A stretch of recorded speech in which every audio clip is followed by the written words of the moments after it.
It's time for the Kappa Star League. I pressed the record button, which means your sweet VODs will be available. And also me saying this sentence will be on the VOD. So we're almost here. And welcome to the map that is Koopa Delius.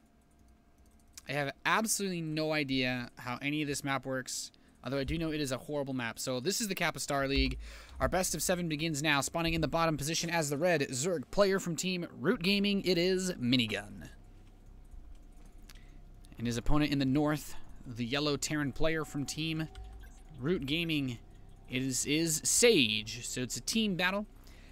If you guys are not familiar with the Kappa Star League, it is a best of 7 reverse race, but both players play Protoss, so we've agreed that they will switch between Terran and Zerg each game. And if you have not noticed, this is one of the worst maps ever made. 2 ramps into your main base. And yeah, of course, that's makes life really easy. So let's see, I haven't studied this, but this ramp does not actually lead anywhere. It just leads to additional bases and a very long back door. A very long back door. So it's not really easy to attack the player through this. But yeah, oh, Sage is introducing him. Complexity Minigun. Sage introduces him. That's adorable.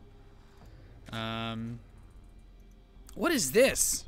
Is this a blinding cloud dark swarm with creep on it in the middle of the map? What the hell is that? I guess the center of the map is like some, I don't know, man, some dirty old vaginalistic zone. That's disturbing. So Sage opens up barracks gas. Probably just going to be Reaper play, I guess. Would make a lot of sense for this Terran versus Zerg. Like I said, they'll be switching race every map. So don't get comfortable watching either of them as Terran or Zerg.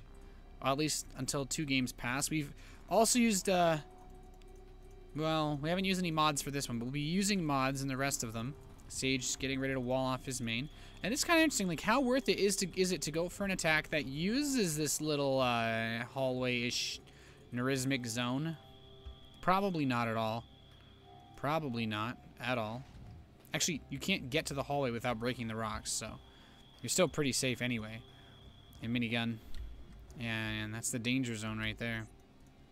Starting up his gas in his pool. He's already placed his hatchery. As you can see on this map, there is 3 gold patches at your natural and 3 regular patches and a rich Vespine geyser. You can of course take the, actually no, I can say this is actually close to a real natural, but it's in the worst position humanly possible. These rocks have half health. Why? I'm not entirely sure. Are these rocks full health? Yes. No. All the rocks have half health. Okay, that's interesting. Sage has his SCV placed to build his command center. Reaper's doing some harass. No kills. Just being annoying. And Minigun's been dancing with the drones. He's scared to lose them. Jabs those back. And just a little bit of attempted fisticuffs. The mandibles on Minigun's drones are not quite enough. Does lose one of his workers. And Sage, he's having a blast. There's still 30 seconds to go before the first queens pop out. These Zerglings are going to try to buy some time. Second Reaper is here, though. And Minigun, he's poised to take a little bit of a beating. Queens are almost out. Just needs 5 more seconds, and he should be okay. Another drone gets softened up. Only 2 lings remain as a buffer. The queen is out, though, but he will lose another drone in the meantime. So, not too much. Just 2 Zerglings and 2 drones picked off by the Reaper. And that's not bad by any means. Since Sage, it's kind of an Alter Zemish type thing where you can have this back base relatively safe with gold minerals. And, oh, wow, that's broken. Wow, I feel like Sage could do like a 2-base siege tank attack. And Minigun is suddenly realizing that this is a horrible map. But we here at the Kappa Star League, well, we don't really have too many fucks to give. Command center is just about done for Sage. And let's see where he goes from here. Hellions. Well, that makes sense. You know, lots of people like Hellions. I can't really think of any reason why you wouldn't want to use Hellions in the early game versus Zerg. Almost. Well, he does get another Zergling. And these Reapers are so annoying. There's so much space to dance around. He can't jump up and down these cliffs. I don't think he can. That'd be really ballsy to jump over lava like that. But Sage is actually going to take a really fast third base. So he's not scared of Minigun at all. And he's like, yeah, I'm going to take a third. I don't care. Minigun, on the other hand, he didn't scout what technically is the natural. But I don't think he should. This should not come across to him as a third base, as a natural expansion. He's scared to enter the danger zone. He's like edging. Sage is like, "What is this, man? I don't know. Send a Reaper." And he's like, "Oh, blinding cloud. Okay, I see what it is now. It's just a blinding cloud. It's the G spot of the map. It's the map's G spot is what we're gonna call it. Or yeah, I guess that's probably the most family-friendly way we can refer to it. But hopefully your family isn't watching Kappa Star League at 2 in the morning." Roachhorn's about to complete for Minigun. He has a defensive spine crawler and an evolution chamber, but double engineering base for Sage. Wow, he is playing this so greedily. Has not even yet started his stim pack upgrade, and he is just waiting here by the G spot of the map to see what pops out. And actually, that's a really disgusting thought. This Marine is over here by the rocks. These rocks only actually have 1 armor. Typically, rocks have 2 or 3 armor, which makes them really hard to kill, but these rocks would die relatively quickly. And Minigun does send a few Zerglings. He recognizes that he can kill these rocks. They're basically like a building, a normal building.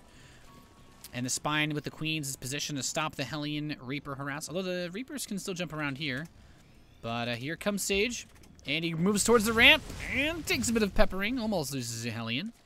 Natural expansion is rock and rolling. He's, oh man, them gold minerals. Oh, he dropped the mule on the gold. Come on, Sage. Come on. Come on, man. Don't you know they don't get extra resources? Hellions go back home. And a lair begins for Minigun, who's still just actually getting carapace with his Roachhorn. What is he going to do? The third base, of course, is delayed, but he decided, you know, Sage was like, okay, I'll take the outer third base and be safe. I guess he thought there's just so much distance here, because this is a horrible map, that the Queens couldn't possibly defend against any type of attack that would come from Sage if he decided to push in with the Hellions and the Reapers. And Sage is opting for a bio-based build.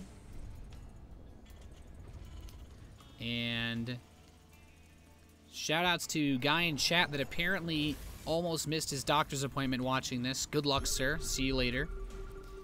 Sage drops the scan, sees, oh, okay, well, you have a Roachhorn and your lair is on the way. It should be done soon. And Chad Jones actually decides to go up to 3 evolution chambers because he started with 1 so that he could afford to just spiral straight to 3. And Sage's actually here. He's like, oh, there's some rocks. Maybe I could break these. Do I want to? I don't know. He leaves just 1 Marine to watch the rocks and see if Minigun breaks them. While Minigun's third base comes to a completion. And Sage begins more and more barracks. He's got a pretty good bio setup here. Lots of Marines churning out. Got the medevacs on the way. Got the mines coming in, as well as his engineering bays being done. And it's so nice. You only have to have 3 workers to mine your natural gas. You only have to have 3 workers because it is a, I don't know, expanderino gas, which means you mine more gas. I don't want to go into the details of it. It's dark. It's dark magic, basically, to say the least. And Sage is just bolstering his forces. He is taking this first game. He's putting pedal to the metal. This is a very normal, greedy Terran build. Actually, really greedy, but still pretty normal to see some players go for. And oh, Minigun tries to snipe a Widow Mine. No luck. Gets it down to about a third of its health, a little bit less. Minigun's Spire and his Baneling Nest are coming in, though, as well as that +2 Carapace. His +1 melee is on the way. Has not used the 3rd evolution chamber just yet, but oh, Minigun's getting a couple of his overlords caught out on the map. There's not really anywhere to hide him on the east side. And now he wants to attack. Spinecrawler's moving. He's trying to get it in a blocking position. The roaches are here as well, but oh, those Marines have stim for Sage, and he scans up the ramp. He sees Minigun does not have that much, and he's just going to run right past. He's going for the Queens in the third base.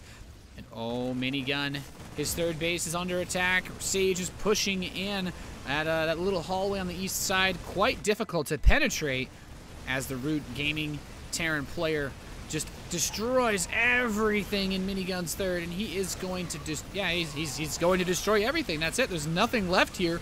14 Zerglings on the way, 3 Mutas, but Sage takes game number 1 after Minigun taps out. So not bad play. Sage